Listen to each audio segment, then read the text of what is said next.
കൊട്ടാരത്തിൽ നിന്ന് ഇന്നലെ ആരംഭിച്ച തിരുവാഭരണ ഘോഷയാത്രയുടെ 2ാം ദിവസത്തെ യാത്ര ആരംഭിച്ചു. പുലർച്ചെ അയിരൂർ പുതിയകാവ് ദേവീക്ഷേത്രത്തിൽ നിന്നാണ് യാത്ര തുടങ്ങിയത്. വിവിധ കേന്ദ്രങ്ങളിൽ സ്വീകരണം ഏറ്റുവാങ്ങി ഇന്നത്തെ യാത്ര ലാഹ സത്രത്തിൽ സമാപിക്കും. നാളെ ഘോഷയാത്ര ശബരിമലയിൽ എത്തും. വിവരങ്ങളുമായി തിരുവാഭരണ ഘോഷയാത്രയ്ക്കൊപ്പം ഗോകുൽ രമേശ് ചേരുകയാണ്. ഗോകുൽ പറ.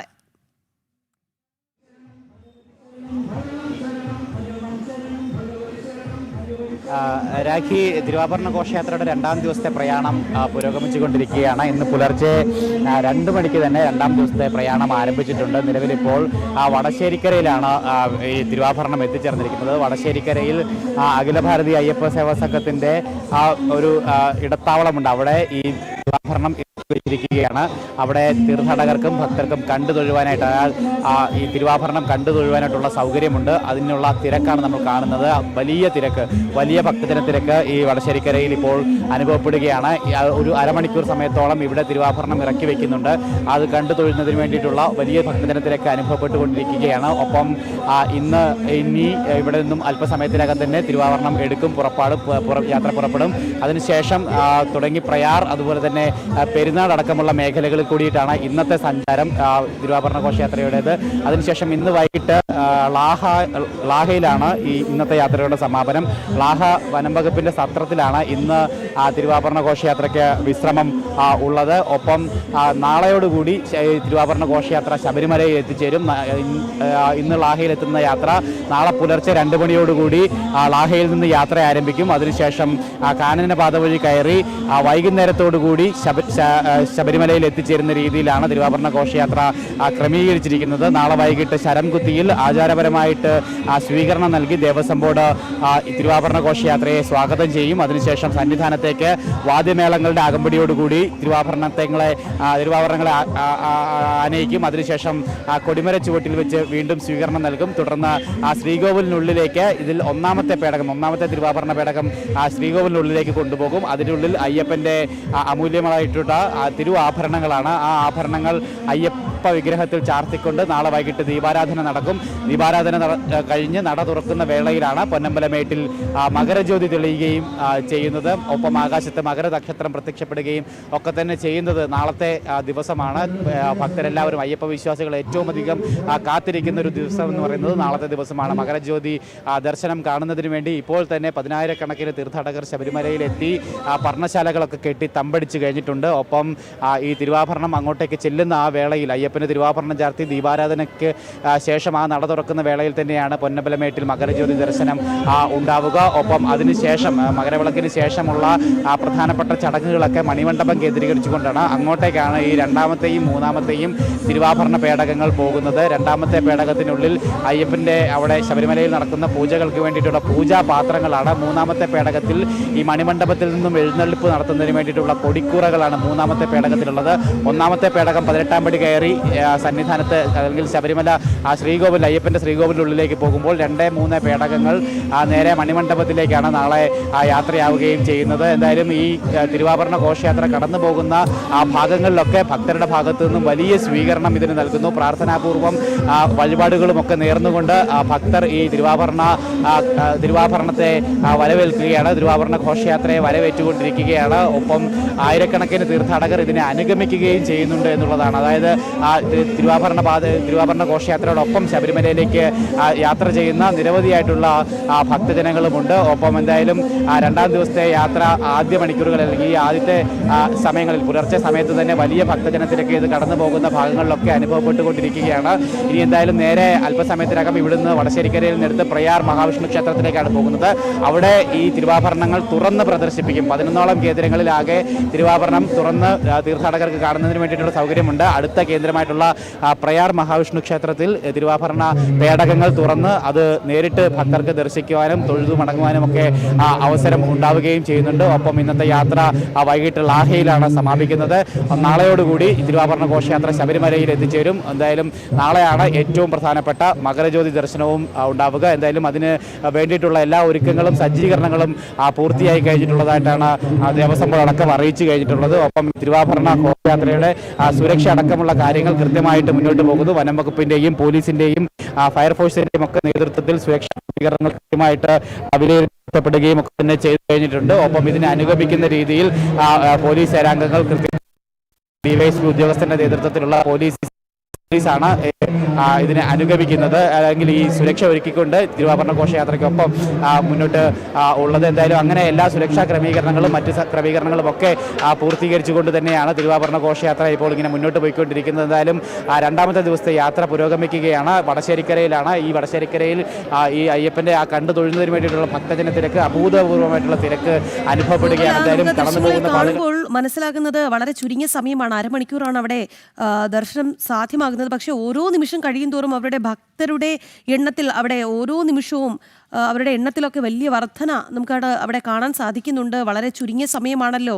എല്ലാവർക്കും ദർശനം സാധ്യമാകുമോ? അതിനുള്ള ഒരു ക്രമീകരണങ്ങൾ ഉണ്ടോ ഗൂഗിൾ?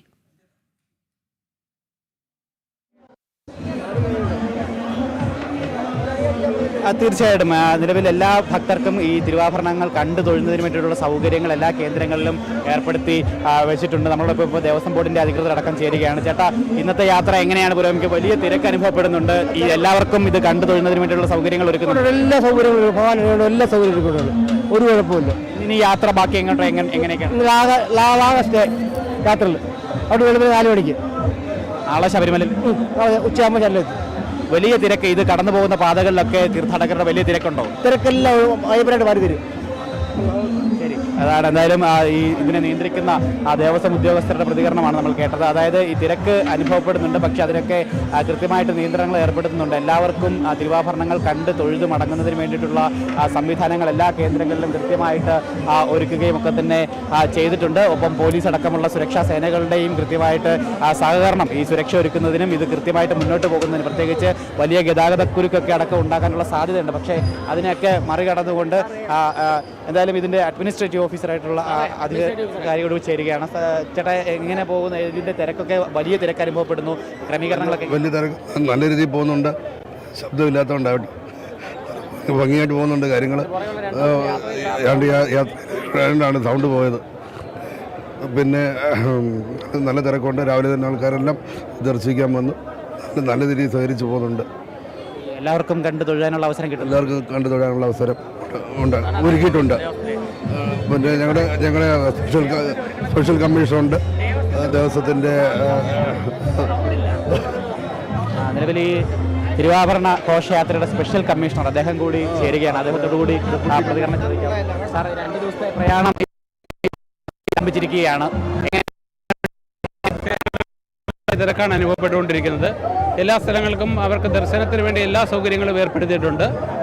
ഇനി ഓരോ സ്ഥലങ്ങളിലും ഭഗവാന്റെ തുറന്നു വെക്കുന്ന എല്ലാ സ്ഥലങ്ങളിലും ദർശനത്തിന് വേണ്ടി എല്ലാ ക്രമീകരണങ്ങളും അതാത് ക്ഷേത്രങ്ങളിലെ ഭാരവാഹികളുമായിട്ടുള്ള ചടങ്ങുകൾ ഏർപ്പെടുത്തിയിട്ടുണ്ട്. അഭൂതപൂർവമായ തിരക്കാണ് ഈ ഭക്തരുടെ ഉൾപ്പെടെ എല്ലാവരുടെയും അനുഭവപ്പെട്ടുകൊണ്ടിരിക്കുന്നത്. സുരക്ഷാ ക്രമീകരണങ്ങളൊക്കെ എങ്ങനെയാണ്? സുരക്ഷാ ക്രമീകരണങ്ങൾ പോലീസ് വിഭാഗ ഉദ്യോഗസ്ഥരുടെ മേൽനോട്ടത്തിലാണ് എല്ലാ സുരക്ഷാ ക്രമീകരണങ്ങളും ഏർപ്പെടുത്തിയിട്ടുള്ളത്.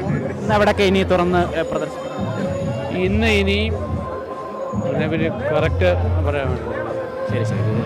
എന്തായാലും അവർ പറയുന്നതനുസരിച്ച് കൃത്യമായിട്ട് എല്ലാ ക്രമീകരണങ്ങളും പൂർത്തീകരിച്ചുകൊണ്ട് തന്നെയാണ് ഈ യാത്ര മുന്നോട്ട് പോയിക്കൊണ്ടിരിക്കുന്നത്. എന്തായാലും ഇന്നത്തെ ദിവസത്തെ യാത്ര അതിൽ ആദ്യ മണിക്കൂറുകളിൽ തന്നെ വലിയ തിരക്ക് അനുഭവപ്പെട്ടുകൊണ്ടിരിക്കുകയാണ് ഭക്തരുടെ ഭാഗത്തു നിന്നും. എന്തായാലും ഈ വടശ്ശേരിക്കരയിലും തിരുവാഭരണങ്ങൾ ഇപ്പോൾ തുറന്ന് വെച്ചിട്ടുണ്ട്.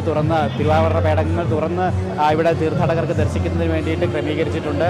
അത് കണ്ടു തൊഴുന്നതിന് വേണ്ടിയിട്ടുള്ള തിരക്കാണ് ഇപ്പോൾ അനുഭവപ്പെട്ടുകൊണ്ടിരിക്കുന്നത്. എന്തായാലും ഇനി കാനനപാതയിലൊക്കെ അടക്കം കടക്കാനിരിക്കുന്ന സമയം കൂടിയിട്ടാണ്. അതായത് കാനനപാത വഴിയൊക്കെയാണ് തിരുവാഭരണം കടന്നു പോയിക്കൊണ്ടിരിക്കുന്നത്. തിരുവാഭരണ പാത എന്ന് പറഞ്ഞ് ഇന്ന് കടന്നു പോകുന്നതിന് വേണ്ടിയിട്ട് പ്രത്യേക പാതകൾ തന്നെ ക്രമീകരിച്ചിട്ടുണ്ട്. അത് കാടിനുള്ളിൽ കൂടിയും ഒക്കെ തന്നെ കടന്നു പോകേണ്ടതായിട്ടുണ്ട്. അതുകൊണ്ട് തന്നെ ആ ഭാഗങ്ങളിലൊക്കെ വനം വകുപ്പിൻ്റെ അടക്കം നേതൃത്വത്തിൽ കൃത്യമായിട്ട് ബാക്കി ക്രമീകരണങ്ങളെല്ലാം ഒരുക്കിയിട്ടുണ്ട്. അതുമാത്രമല്ല ഈ റോഡുകളിലൂടെയൊക്കെ പോകുമ്പോൾ അതിന് ഗതാഗത നിയന്ത്രണമടക്കം കൃത്യമായിട്ട് ഇതുമായി ബന്ധപ്പെട്ട് ഏർപ്പെടുത്തുകയും ചെയ്തിട്ടുണ്ട്. എന്തായാലും നിറഞ്ഞ ഭക്തജന സാന്നിധ്യത്തിൽ ശരണ മന്ത്രഘോഷങ്ങളുടെയൊക്കെ അകമ്പടിയോടുകൂടി തന്നെ അങ്ങനെ പൂർവാധികം ഭംഗിയായി തന്നെ എല്ലാ ചടങ്ങുകളും ആചാരപരമായി അതിൻ്റെ എല്ലാ ഭംഗിയോടും കൂടി ആ തിരുവാഭരണ ഘോഷയാത്ര അങ്ങനെ 2ാം ദിവസത്തെ യാത്ര മുന്നോട്ട് പോയിക്കൊണ്ടിരിക്കുകയാണ്. രാഖി എന്തായാലും നാളെ പൊന്നമ്പലമേട്ടിൽ മകരജ്യോതി ദർശിക്കുന്നതിന് വേണ്ടിയിട്ടുള്ള കാത്തിരിപ്പിലാണ്. ഇനി എന്തായാലും ഈ തിരുവാഭരണ ഘോഷയാത്ര അനുഗമിച്ചുകൊണ്ടുള്ള ഭക്തരും നാളെ സന്നിധാനത്തെത്തും. അതുമാത്രമല്ല, ഇത് കടന്നു പോകുന്ന ഭാഗങ്ങളിലെല്ലാം ഭക്തജനങ്ങൾ കണ്ണുനട്ട് കാത്തിരിക്കുക തന്നെയാണ് ഭഗവാന്റെ തിരുവാഭരണങ്ങൾ കണ്ടു തൊഴുന്നതിന് വേണ്ടി.